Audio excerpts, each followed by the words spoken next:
लीजिए सुनिए। आचार्य चतुर्सेन शास्त्री के लिखे उपन्यास गोली के 44वें भाग हत्या का प्रयत्न को मेरी यानी समीर गोस्वामी की आवाज में। 1 घंटे में ही डॉक्टर नायडू का बिस्तर गोल हो गया। ज्ञात हुआ कि एजीजी साहब बहादुर के खास हुक्म से वो कहीं किसी खास केस पर नियुक्त होकर जा रही हैं। उसके साथ एक नर्स भी जा रही थी, पर उन्होंने हरामजादी भोली भाली नर्स को मेरे ही पास छोड़ा। मैं भी उस गुनहगार को अपने कब्जे में रखना चाहती थी। डॉक्टर नायडू रवाना हो गई और इसके कोई 1 घंटा बाद कर्नल रॉबर्ट बहुत परेशानी की हालत में मेरे कमरे में आए। उन्होंने बहुत बारीकी से मेरी जांच की और बिना कुछ कहे वो चुपचाप चले गए। मैं खूब सावधानी से इन सब बातों को देख रही थी। चलती बार जब डॉक्टर नायडू विदा होने पर मेरे कमरे में आई, तब कमजोर और दुख सागर में डूबी होने पर भी मैं अकस्मात मुस्कुरा दी। वो मुस्कुराहट उससे छिपी न रही। एक बार उसने भयभीत नजरों से मेरी ओर देखा। पहली ही बार मैंने उसकी वो भय विह्वल दृष्टि देखी थी। कदाचित वो संदेह करने लगी थी कि उसका भेद मुझ पर खुल गया, पर उसके सोचने का समय ही कहाँ था। वो 2-4 औपचारिक बातें कर चली गई। डॉक्टर रॉबर्ट की परेशानी से मैं पहले तो घबरा गई, पर पीछे मुझे ज्ञात हो गया कि एजीजी ने उन्हें भी चेतावनी दी है। डॉक्टर रॉबर्ट ने उस नर्स से बहुत हुज्जत की थी, जिरह की थी। ये भी पीछे मैंने सुना। मैंने ये भी जान लिया कि नर्स कम उम्र और बुद्धि की कच्ची है। अतः मैं उससे बातें उगलवाने का अवसर देखने लगी। खवास का चेहरा इस समय बिगड़ा हुआ था। क्यों न बिगड़ता भला? उसका सारा प्रोग्राम जो बिगड़ रहा था। पुराना घाघ था, इसलिए घबराहट का नामोनिशान उसके चेहरे पर न था। कदाचित उसे मेरी कारस्तानी का कुछ पता भी न था। डॉक्टर नायडू के चले जाने की तो उसे परेशानी थी ही। वासुदेव महाराज के आने से भी उसके तन बदन में आग लग गई थी। पर वासुदेव उससे खूब हंस हंस कर, खूब घुल घुल कर बातें कर रहे थे। चुहल और मजाक भी बीच बीच में चलते थे। खवास का मन यद्यपि ठीक न था और वो वासुदेव का दोस्त भी न था, पर मन के भाव छिपाने में वो उस्ताद था। अतः वो भी वासुदेव महाराज का साथ दे रहा था। दोनों पुराने खिलाड़ी अपने अपने खेल खेल रहे थे, परंतु खेल का मजा तब आया जब रात कोई चोर आकर खवास को ठोक पीट गया। शोर शप्पा बहुत हुआ, पर चोर पकड़ा नहीं गया, पहचाना नहीं गया। चोर ने कंबल खवास पर डाल उसे उसमें लपेट लिया, फिर लात घूसों से अच्छी तरह मरम्मत की। सुबह खवास जब सूजा हुआ मुंह और फूली हुई आंखों पर पट्टियां बांधे उधर से निकला, तब बरबस मुझे हंसी आ गई। वासुदेव महाराज अपने डंडे को सहलाते हुए हकला हकला कर कह रहे थे, बेटा निर्भय राम, खवास का ख्याल रखा करो, वो हमारे पुराने दोस्त हैं। खवास भी समझ गया था और मैं भी कि कारस्तानी वासुदेव महाराज की थी।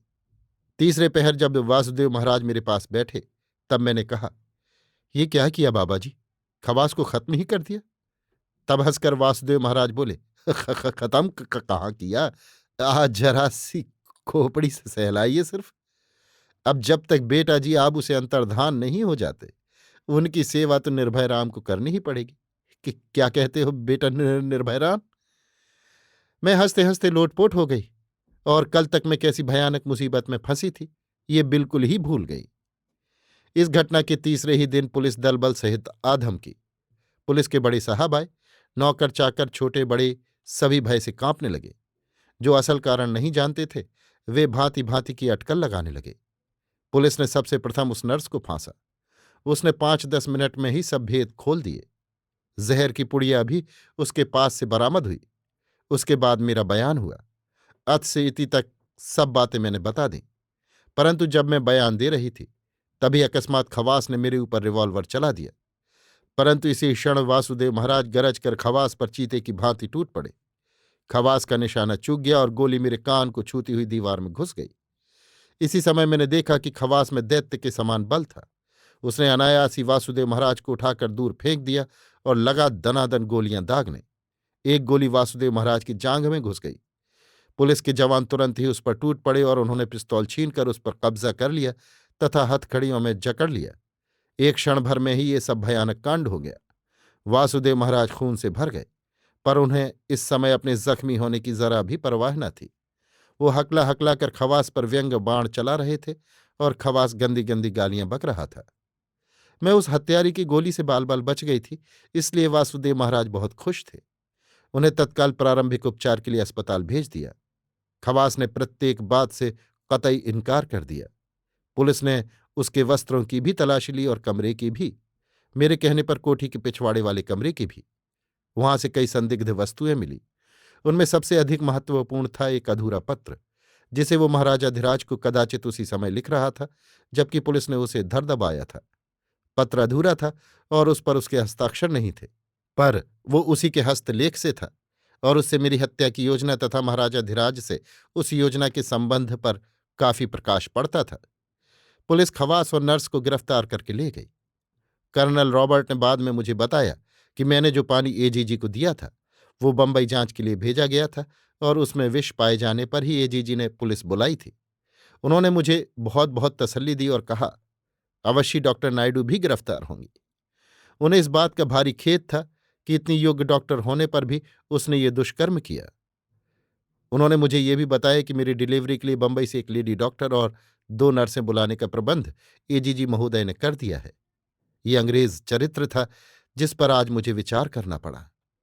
डॉक्टर रॉबर्ट इस समय एक सच्चे पिता की भांति मेरी सेवा सहायता कर रहे थे और एजीजी साहब बहादुर ही नहीं बल्कि उनकी मेम साहिबा भी 2 बार आकर मुझे तसल्ली दे गई थी। ये मेरे ऊपर उनका अनुग्रह ही न था, कर्तव्य पालन भी था।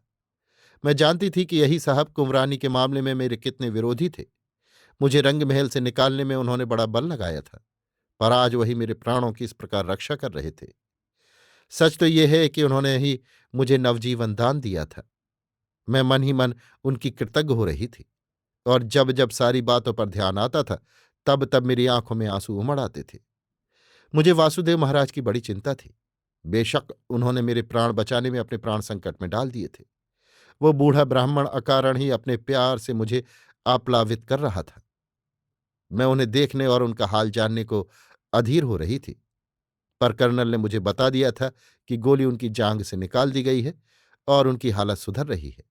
कोई खतरे की बात नहीं है।